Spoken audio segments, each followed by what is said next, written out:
नमस्कार, आप देख रहे हैं न्यूज़ 1 इंडिया। मैं हूं आपके साथ उन्नति भटनागर। बुलेटिन का आगाज लखीमपुर खीरी से आ रही बड़ी अपडेट के साथ, जहां लखीमपुर खीरी पुलिस का एक और कारनामा सामने आया है, जहां पुलिस ने अपने बचाव के लिए सोशल मीडिया सेल पर पीड़िता का वीडियो वायरल किया।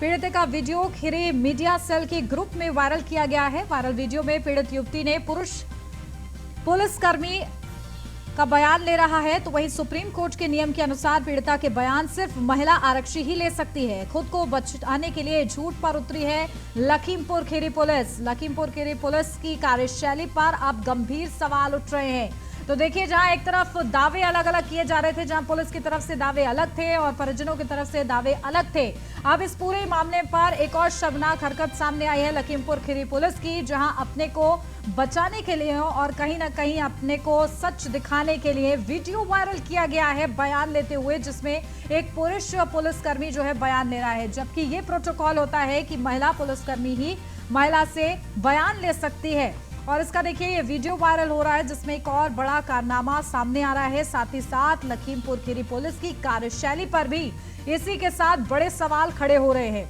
आपको बता दें, पीड़ित का ये वीडियो खीरी मीडिया सेल के ग्रुप में वायरल किया गया है, जहां वायरल वीडियो में पीड़ित युवती से पुरुष पुलिसकर्मी बयान लेता हुआ साफ दिख रहा है। सुप्रीम कोर्ट के नियम के अनुसार पीड़िता के बयान सिर्फ महिला आरक्षी ही ले सकती है। बावजूद इसके देखिए, इस नियम का उल्लंघन किया गया और उसके बावजूद भी इस पूरे वीडियो को, ये बयान लेते हुए का जो सिलसिला है, वो उसका जो वीडियो है वो वायरल कर दिया गया। तो देखिए, लखीमपुर खीरी से ये पूरा मामला है, जहां लखीमपुर खीरी पुलिस का ये एक और कारनामा आपको बता रहे हैं, जहां पुलिस ने अपने बचाव के लिए सोशल मीडिया सेल पर पीड़िता का वीडियो वायरल कर दिया है। पीड़िता का वीडियो लखीमपुर खीरी सेल के ग्रुप में वायरल किया गया है। वायरल वीडियो में पीड़ित युवती से पुरुष पुलिसकर्मी बयान ले रहा है। तो देखिए, कहीं ना कहीं सुप्रीम कोर्ट के निर्देश और जो नियम है उसका भी उल्लंघन हो रहा है और खुद को सच साबित करने के लिए पीड़िता का वीडियो वायरल करना बेहद ही शर्मनाक ये हरकत है जो कि की गई है लखीमपुर खीरी पुलिस की तरफ से। और चलिए सीधा अपडेट लेते हैं, हमारे संवाददाता अवध जायसवाल हमारे साथ जुड़ गए हैं। अवध, क्या जानकारी? देखिए, खुद के बचाव के लिए पुलिस ने ये वीडियो वायरल किया है, साथ ही साथ इस वीडियो के जरिए एक और बड़ा उल्लंघन सामने आया है सुप्रीम कोर्ट के नियम का, जहां पुरुष पुलिसकर्मी बयान लेता नजर आ रहा है।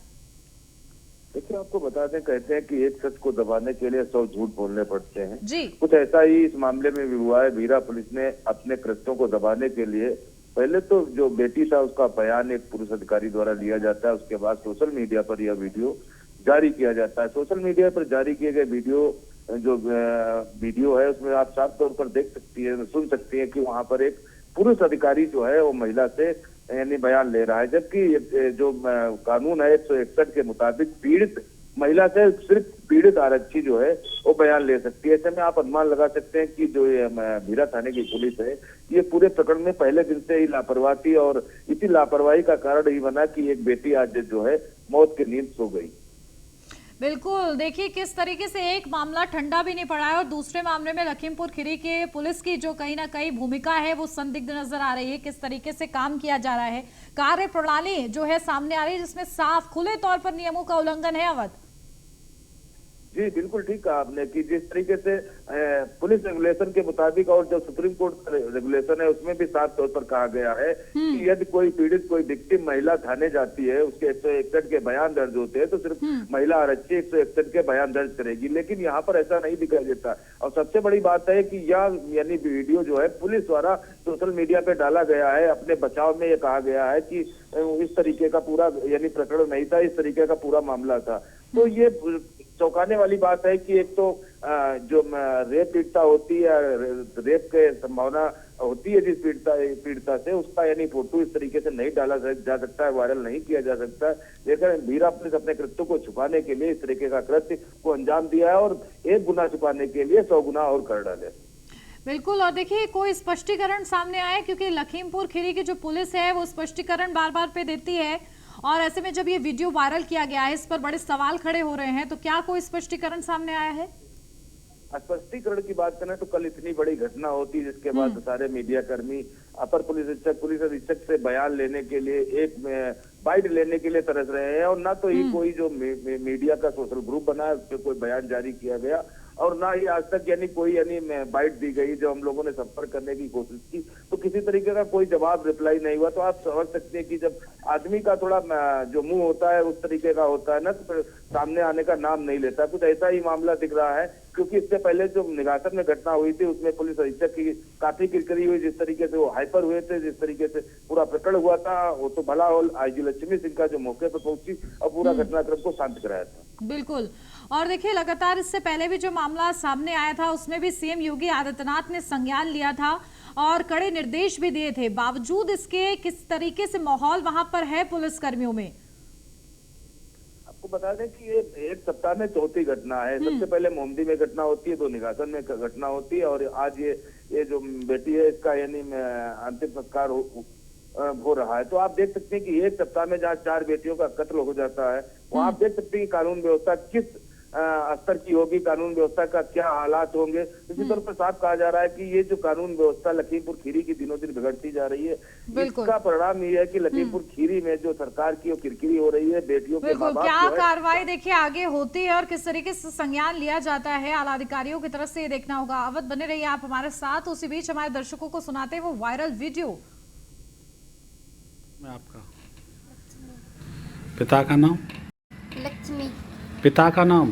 पिता का नाम रामचंद्र। अच्छा, कहाँ रहती हो? मोतियापुर। उम्र क्या है आपकी? उम्र एज क्या साल की हो? उम्र की नहीं जानते। पता नहीं है क्या साल की है? हैं? 20 साल की लगभग है। तो ये कोई बीमारी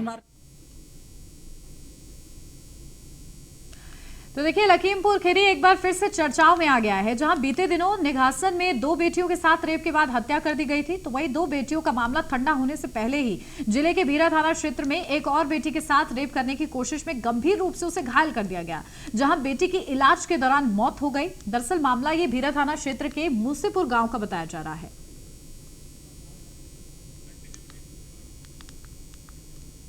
तो देखिए किस तरीके से ये गंभीर पूरा ये मामला है, क्या कार्रवाई इस पूरे मामले में आगे होती है और जिस तरीके से पुलिस की भूमिका लगातार इसमें सवालों के घेरे में, उस पर क्या संज्ञान लिया जाता है, ये देखना होगा। बहुत दुर्भाग्यपूर्ण है, मतलब शब्द ही नहीं है इस बात के लिए कि लगातार लड़कियों के साथ, महिलाओं के साथ इस तरीके की घटनाएं हो रही हैं पूरे उत्तर प्रदेश में। और लखीमपुर जनपद तो लगातार, अभी कुछ दिन पहले मोमडी में घटना हुई है जब गैंगरेप हुआ, उसके बाद अभी आप लोग जानते ही हैं 2 बच्चियों को लटकाया गया मार के, और आज ये घटना है। और ये सबसे बड़ी बात है, इस घटना में भी जो चीज़ सामने आई, जो हम लोग कल से पेपर के माध्यम से ही, मतलब न्यूज़पेपर के माध्यम से, ये न्यूज़ रीडर्स के माध्यम से ही समझ में आया कि लड़की के साथ जो ये छेड़खानी हुई है, उसको मारा पीटा गया है। तो परिजनों ने कोशिश की है पुलिस के पास जाने की कि उनका मुकदमा दर्ज हो जाए, लेकिन पुलिस ने इसमें ढीलाढवाली। और देखिए, लगातार हमारे संवाददाता अवध जायसवाल हमारे साथ बने हुए हैं, सीधा उन्हीं का रुख करते हैं। अवध, देखिए माहौल जो है कहीं ना कहीं बेटियों के लिए सुरक्षित नहीं है लखीमपुर खीरी में, और एक सुरक्षित वातावरण बनाने के लिए कहीं ना कहीं पुलिस भी नाकाम साबित हो रही है, जिस तरीके की घटनाएं हम लोग देख रहे हैं।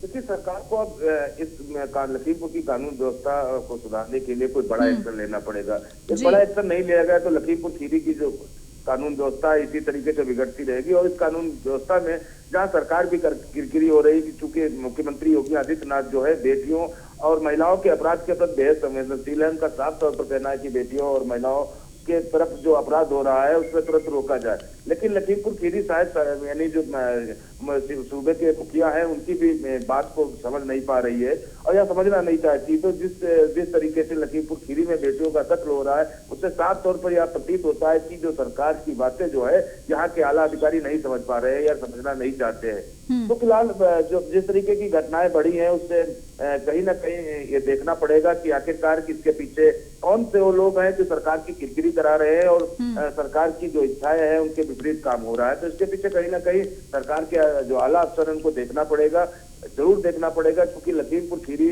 उत्तर प्रदेश का एक महत्वपूर्ण जिला है और हमेशा से बीजेपी का गढ़ माना जा रहा है। जो इस तरीके की घटनाएं होती नहीं तो आगे 2024 का जो चुनाव है कहीं ना कहीं बीजेपी पर भारी पड़ सकता है। बिल्कुल। और देखिए कहीं ना कहीं नियमों की अनदेखी जो हो रही है उस पर भी अंकुश लगने की जरूरत है, क्योंकि नियमों का पालन नहीं होगा तो इस तरीके की घटनाओं पर अंकुश भी नहीं लगेगा। यदि इस तरीके की घटनाएं होती रही, इस तरीके जो पुलिस लापरवाही बरती है, देखिए आप निगासन वाली घटना में भी पहले तो प्रथम दृष्टया यही आरोप लगाता है कि जो पीड़ित महिला है वो जाती है अपनी बेटी की शिकायत करने के लिए, हमारी बेटी गायब हो गई, जिसमें भी पुलिसकर्मियों ने कोई उनकी बात नहीं सुनी थी और उल्टे जो महिला का आरोप था, जो पीड़ित माँ का आरोप था, उसने कहा था कि हमें जब हमने उनके पैर पकड़ने चाहे तो उन लोगों ने हमारे लात मार दी। इसी तरीके इसमें भी इस घटना में सेम वही आरोप लग रहा है कि महिला पुलिस के पास जाती है, पुलिस के पास जाती है, अपनी घटना अपने दर्द बताती है, लेकिन पुलिस महज 323, 504, 506 धाराओं में मुकदमा लिखकर अपने कार्य से स्त्री कर लेती है। शायद उसी वक्त पूरा एक्शन हुआ होता तो इस तरीके की घटनाएं दोबारा नहीं होती। सबसे चौंकाने वाली बात यह थी कि जिस तरीके से पूरा प्रकरण निगासन कांड हुआ था, उसमें अभी तक यह नहीं तय हुआ है कि आखिर किसकी लापरवाही थी। जो लापरवाह लोग थे उनको सजा मिल जाती तो इस तरीके की दोबारा पुलिसकर्मी गलती करते। बिल्कुल। और देखिए इस तरीके के जो सीरियस मैटर है अवध, उसमें जरूरत है कि जो खाकी है वो थोड़ा सा सेंसिटिविटी बरते और जल्द से जल्द त्वरित कार्रवाई जो है की जाए, ताकि इस तरीके के मामले कम हो सके और उन पर रोक लग सके। बहुत शुक्रिया अवध आपका तमाम अपडेट के लिए। नोएडा से जहां न्यूज़ 1 इंडिया की खबर का बड़ा असर हुआ है, खबर चलते ही नोएडा अथॉरिटी के अधिकारी हरकत में आए हैं। जहां रेड टेप शोरूम का न्यूज़ 1 इंडिया ने खेल उजागर किया था, अथॉरिटी के बड़े अधिकारियों ने अब इस पूरे मामले का संज्ञान लिया है। तो देखिए नियमों का ताक पर रखकर रेड टेप शोरूम जो आउटलेट है वो संचालित था और इसको न्यूज़ 1 इंडिया ने प्रमुखता से दिखाया, जिसके बाद त्वरित संज्ञान लिया है अधिकारियों ने। अथॉरिटी के अधिकारियों की तरफ से संज्ञान लिया गया है। लगातार इसकी वजह से ट्रैफिक व्यवस्था खराब हो रही थी और इसका जो पूरा खेल है वो उजागर किया गया, जिसके बाद देखिए त्वरित कार्रवाई ये हो रही है। और ये वो तस्वीरें भी हम आपको दिखा रहे हैं जहां नियम था और 10 दिन के अंदर अल्टीमेटम दिया गया था, बावजूद रेड टेप जो ऑनलाइन आउटलेट के नाम से यह संचालित था। और जब देखिए न्यूज़ 1 इंडिया की टीम पहुंची और वहां पर लगातार जांच की तो पता चला 10 दिन के अल्टीमेटम के बावजूद ये लगातार संचालित था। और ऐसे में देखिए जब इस खबर को उजागर किया गया तो इस खबर का त्वरित संज्ञान लिया गया है। अथॉरिटी के जो अधिकारी हैं वो तुरंत हरकत में आए हैं। रेड टेप शोरूम का न्यूज़ 1 इंडिया ने पूरा ये खेल था जो उजागर किया। अथॉरिटी के बड़े अधिकारियों ने अब इस पूरे मामले का संज्ञान लिया है।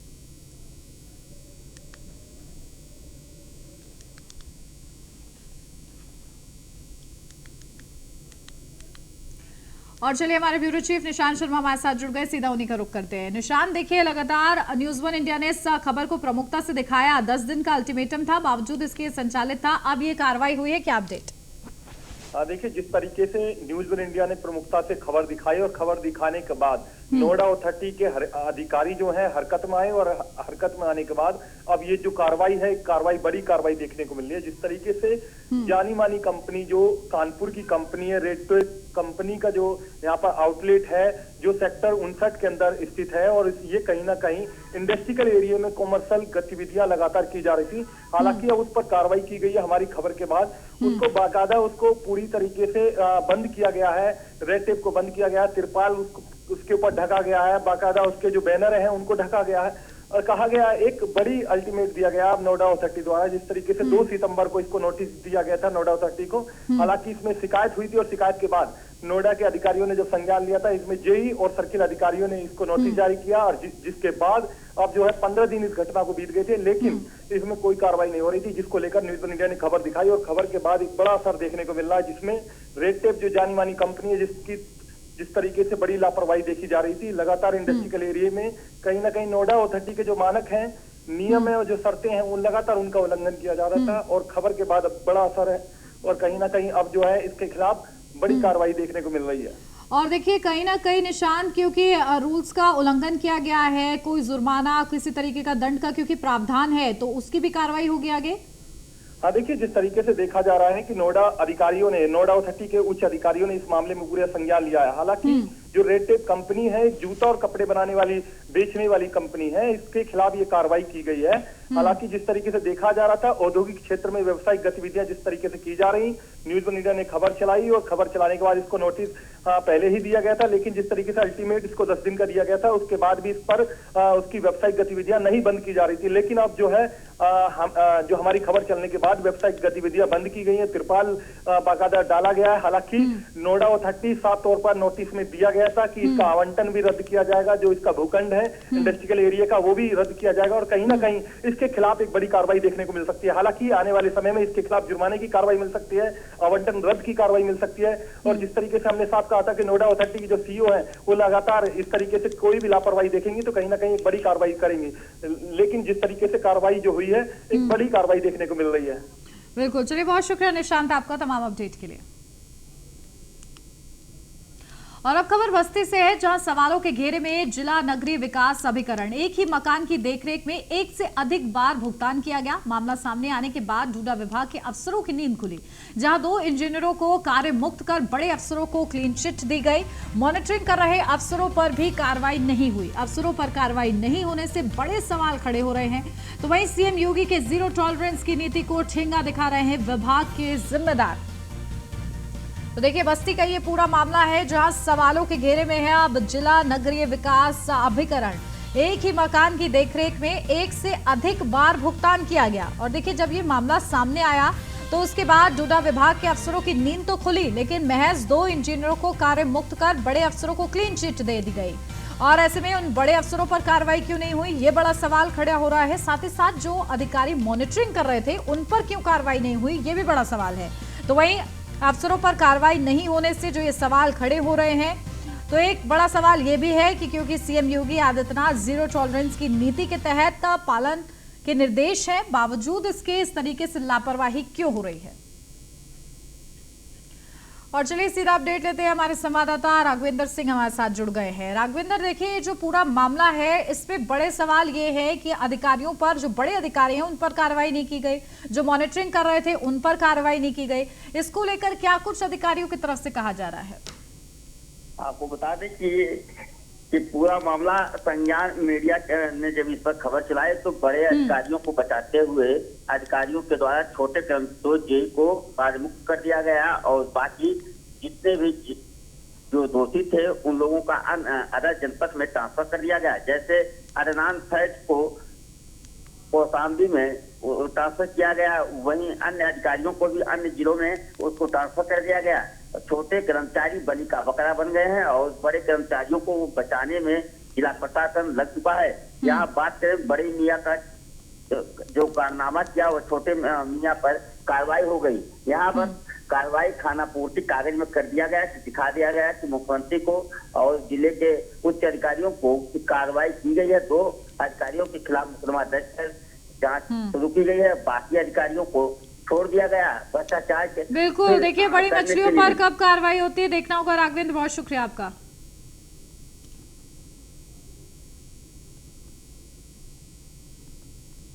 और अब खबर हमीरपुर से है, जहां गरीबों के राशन की कालाबाजारी हो रही है। राशन की कालाबाजारी पर प्रशासन की छापेमारी, जहां एसडीएम और सीओ ने 150 टन गेहूं चावल पकड़ा है। 3 कंटेनर 3 ट्रैक्टर राशन के गोदामों में सीज किए गए हैं। तो वहीं गोदाम मालिक को पुलिस ने हिरासत में लिया है। सुमेरपुर थाना इलाके की फैक्ट्री एरिया का ये पूरा मामला बताया जा रहा है। तो देखिए किस तरीके से गरीबों के राशन के साथ बंदरबाट हो रहा है। थानाराट पुलिस द्वारा जो है अपने थाना क्षेत्र में छापामारी करके अवैध रूप से गुटखा बनाने की जो है फैक्ट्री पकड़ी है। इसमें 2 अभियुक्तों को भी मौके से गिरफ्तार किया गया है। इसमें भारी मात्रा में अवैध रूप से गुटखा बनाने का सामान, जिसमें तंबाकू, अवैध सुपारी, उसको पैकेटिंग करने का सामान, मशीन, ये सारी चीज़ें जो है बरामद की गई हैं। इसमें अभियोग पंजीकृत कर लिया गया है। अभियुक्तों की गिरफ्तारी करके जो है वैधानिक कार्रवाई थानाराट पुलिस द्वारा।